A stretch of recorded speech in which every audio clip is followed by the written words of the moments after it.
Oi, boa noite. A paz. A paz para todos.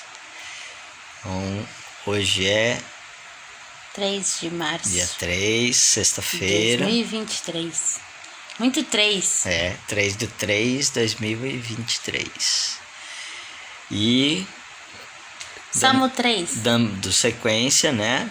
Que o pai pediu pra gente neste mês ler o livro de Salmos na sequência, né? Então, desde o dia 1º, hoje dia 3, ontem foi dia 2, lemos o 2, hoje vamos ler o Salmo 3. Davi escreveu esse salmo quando ele estava fugindo do filho dele, do Absalão. Quem quiser saber mais sobre essa história, tá lá no livro de Reis, se eu não me engano.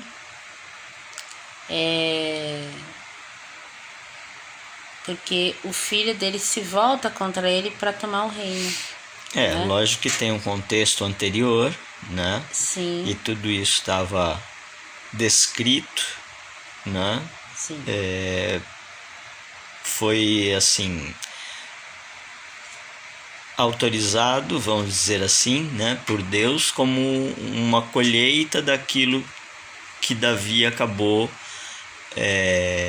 pecando, Quando se envolveu com Betseba, né? E aí, como ele tinha vários filhos, né, com outras esposas, a intriga na família foi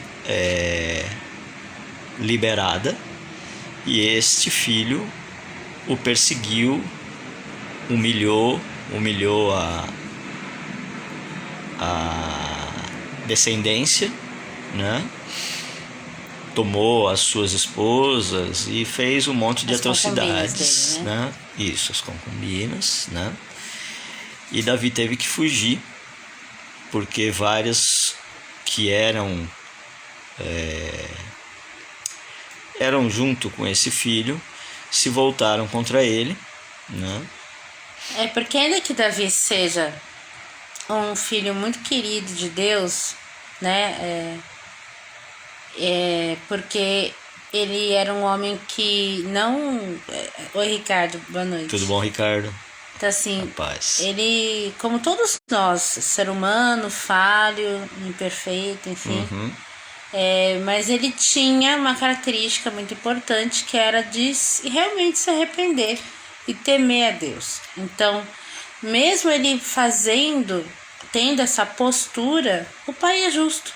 E ele fala, olha, ok que você se arrependeu, legal, mas eu não posso deixar de permitir que você colha o que você plantou, né? Aplicar a justiça, né? E aí, aqui no Salmo, ele escreve assim: ó Senhor, como cresceu o número dos meus inimigos.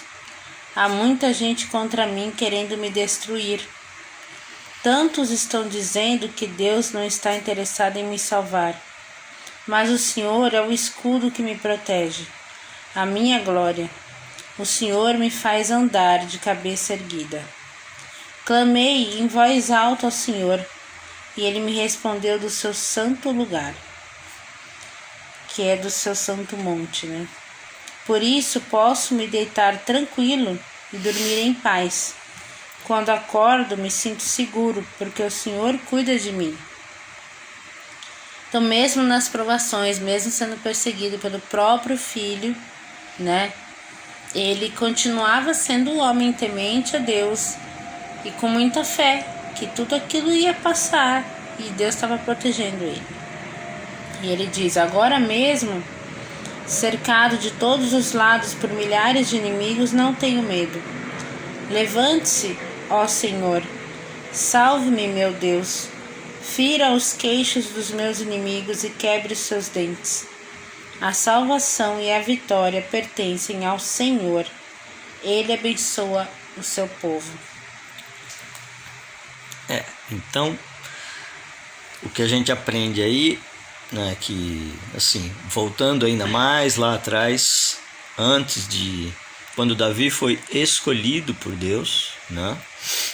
E o profeta foi atrás da família, Samuel, né? Samuel foi buscar ele dentro do seio da família dele, com todos os outros irmãos mais velhos, e ele Sendo criança ainda. um dos mais novos, né?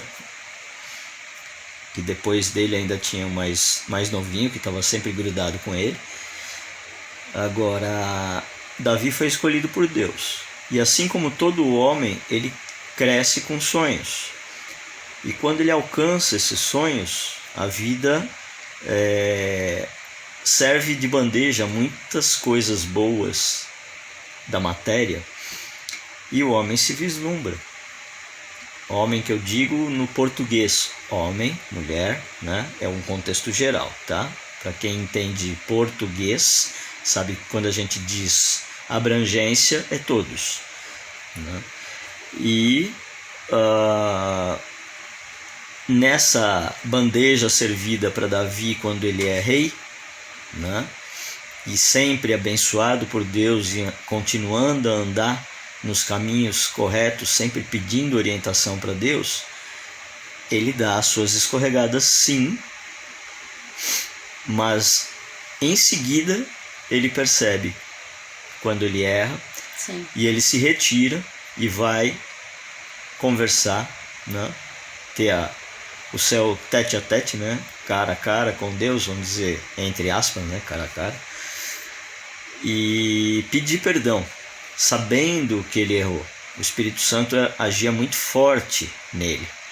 Na verdade, o Espírito Santo naquela época não estava nele, mas ele tinha, né? O Espírito Santo veio depois de Jesus, né? Mas a gente tô dizendo um contexto como se fosse agora, né? O Espírito Santo em nós, ele sempre age dando uma cutucada, dando um puxão de orelha, te cobrando ali dentro da sua consciência, opa, você falou alguma coisa que não estava legal, você agiu de uma forma que não foi legal e você precisa dar uma corrigida nisso. Então lá naquela época, quando Davi sentia aquilo, ele ia em busca do pai, conversar no particular, pedir perdão e nunca se absteve de saber que por causa daquele erro ele teria sim uma consequência. E ele sempre pedia: Pai, não deixe o meu povo sofrer por minha causa. Sempre ele escolhia ele assumir o máximo de provações ou de consequências advindas daquela escolha errada que ele tinha feito, né? É engraçado, tem momentos que ele fala direto com Deus e tem momentos que os profetas também, Sim, também. levam a palavra de Deus para ele, né? E eu tenho minhas dúvidas. Na verdade, como a gente sempre deixou claro aqui, que nós estamos estudando juntos. Então, se vocês estão assistindo e puderem trazer isso também, a gente também pode conversar com a pastora, enfim. Que, de certa forma, depois de Jesus, o Espírito Santo pode estar presente em todos que tenham fé, que são filhos de Deus, que foram adotados por Ele e batizados. E agora, eu tenho minhas dúvidas se realmente para os escolhidos lá atrás, entendeu, como Davi, realmente também não era a manifestação do Espírito Santo quando ele tinha essa comunhão tão grande, entendeu? Talvez não com esse nome, né? Enfim. Sim, mas levando em consideração que a gente está estudando, dentro da palavra que a gente lê na Bíblia, Jesus diz: a partir de agora que eu não estarei com vocês, eu vou deixar o Espírito Santo, que vai agir em vocês e em todos que vocês batizarem, que sigam o caminho, né, do Pai. Sim. Então, é a nova aliança, né? Então, dentro dessa nova aliança descrita por Jesus depois da ressurreição, né, a gente acredita que antes dele, sim, lógico que tinha, porque alguma coisa, né? Ainda mais Davi, né? Sim, mas muito era dirigido diretamente ao Pai, que falava com os profetas, Isso. que eram pessoas escolhidas para receber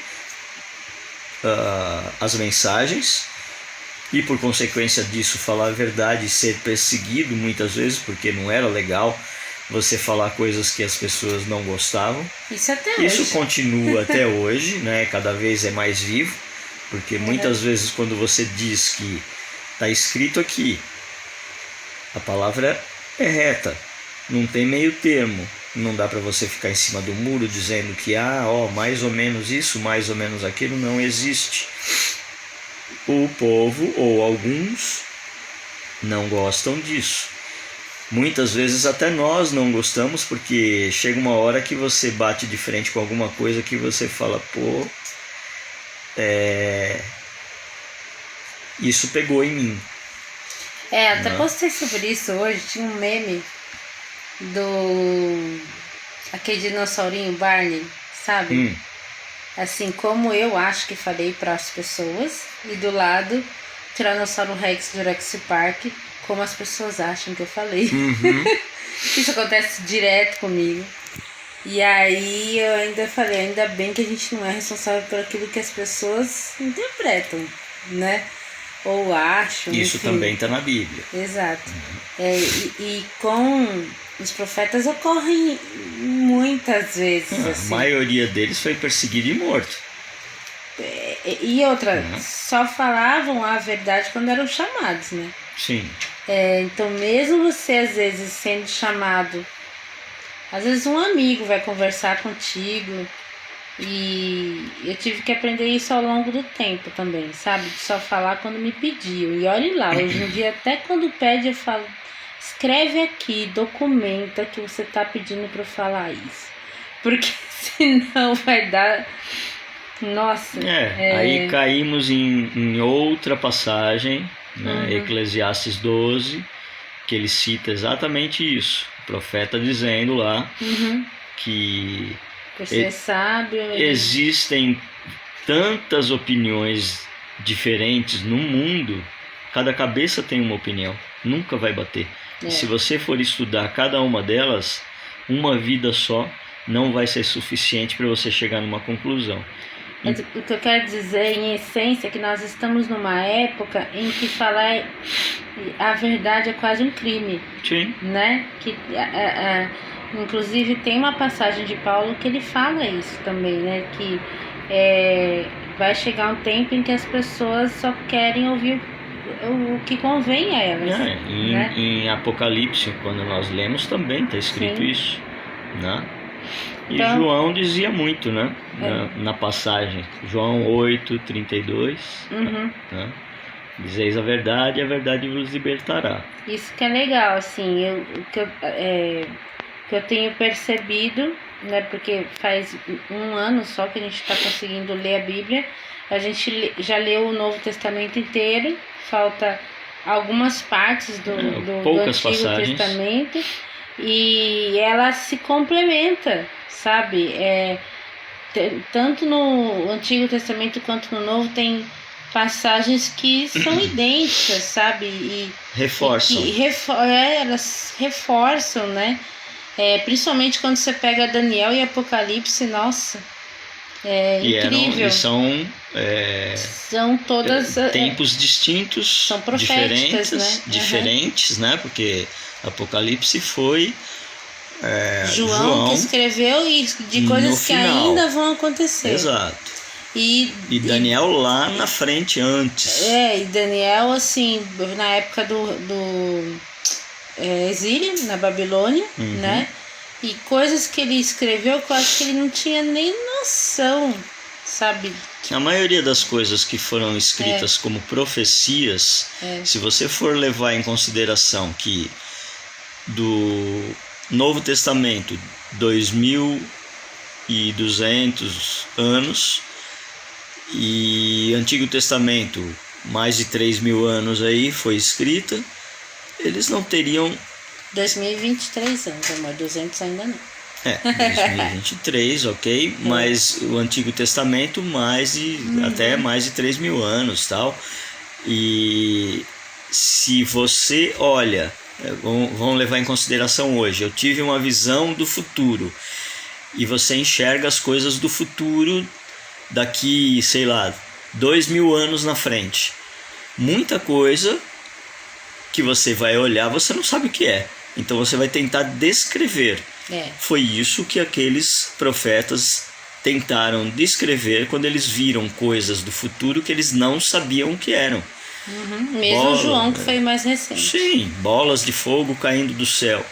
Hoje em dia você pode olhar e falar, tá, foguetes lançados intercontinentais de um lado para o outro caindo do céu, ou cometas, ou estrelas, né? Então, a interpretação dos antigos que escreveram isso, vendo a visão do futuro, tem que ser muito bem ponderada.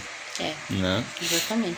Rendeu, né, esse Salmo 3? Então, Salmo 3 é uma reflexão de Davi quando ele está em fuga, né? E normalmente quando nós estamos nas nossas fugas ou sendo perseguidos, a gente tem que se voltar para Deus, pedir que Ele, né, como eu sempre falo, Pai, eu não consigo sozinho, me ajuda, me carrega no colo, me ajuda, me dê orientação, né, sabedoria, paciência muitas vezes, porque a solução não vai vir de uma hora para outra, vai vir no seu tempo, mas eu vou ter que aprender a esperar o seu tempo e não tentar resolver sozinho, porque aí eu vou enfiar os pés pelas mãos, né? Então é uma passagem de aflição, mas de acreditar que Deus vai poder resolver isso com nós, não é para nós, é com nós. Na verdade, acho que muitas vezes não falta na gente a fé de que Ele pode, mas a gente fica torcendo para Ele querer, né? Pai, queira me salvar dessa, né? Porque tem hora que Ele permite algumas coisas para nos ensinar, e o legal é quando o nosso desejo casa com o desejo dele. Sim. Né? Então não deixem de orar, não deixem de pedir, batam na porta que ela abre. Na verdade, escutem Ele batendo na porta e abram logo. Tem alguém aqui do lado querendo dar oi. Dá oi e tchau então. Fala? Oi. Oi. Agora tchau. Ah, tá bom. Então é isso, gente. Obrigado por participarem. Estejam sempre com a gente. Tenham a liberdade de escrever e de conversar. Se quiser ser no privado também, tem muita gente que prefere, né? E nós estamos à disposição. Até amanhã. Felizes, né, por estar realizando um trabalho que o Pai nos pediu. Tá bom? Amanhã, sábado, né? Daqui a pouco, né? Daqui uma horinha e pouquinho já é sábado. Salmo 4. Aí, dia 4, Salmo 4. E como a gente sempre diz aqui, né? O sábado é do Pai, né? Então, o guardar o sábado é um sábado de reflexão, onde a gente sempre se dedica mais a estar junto com o Pai, né? Então vamos ficar em oração por todos aí, tá bom? Tchau, Marilda. Ela chegou agora. Ah, beleza. Oi, tchau. Oi, tchau, prima. Depois dá uma assistida aí na gravação. Fiquem com Deus todos, né? Que Jesus abençoe a todos. Amém.